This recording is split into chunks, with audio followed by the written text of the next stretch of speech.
Arestado ang mga kabataang sangkot sa nangyaring rambol sa isang food park sa Barangay Poblasyon, Liloan, Cebu, Linggo ng gabi, Hunyo 16.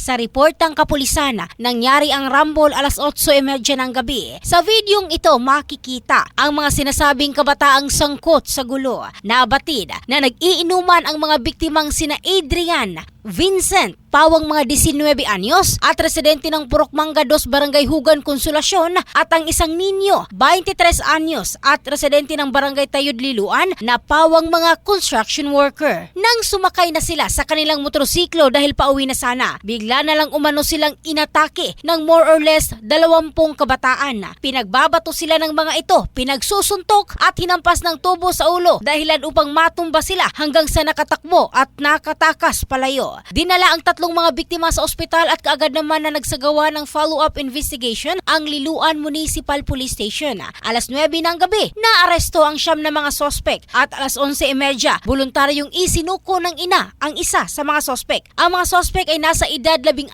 hanggang 19 na taong gulang. Iprinisinta ang mga ito sa mga biktima at positibong kinilala. Sa panayam ng Brigada News FM Cebu sa isa sa mga sospek na si Leandro, sinabi nito na 10 lamang sila at sa unang video, makikita ang kanilang pag-uusap hinggil sa umano'y sumuntok sa kanilang minor na kaibigan. Aniya, hinanap nila ang sumuntok at sa di inaasahang pagkakataon, tumama sa 3 biktimang nag-iinuman ang kanilang flashlight at kaagad silang humingi ng sorry at nag-explain na may hinahanap sila at naging okay naman umano. Nagtaka na lang sila dahil ilang saglit lang ay sinuntok ng isa sa mga biktima ang isa nilang kasamahan at doon na nagsimula ang pagnanais na makaganti. In the heart of changing lives, ito si Michelle Craste ng Brigada News Philippines, the Music and News Authority.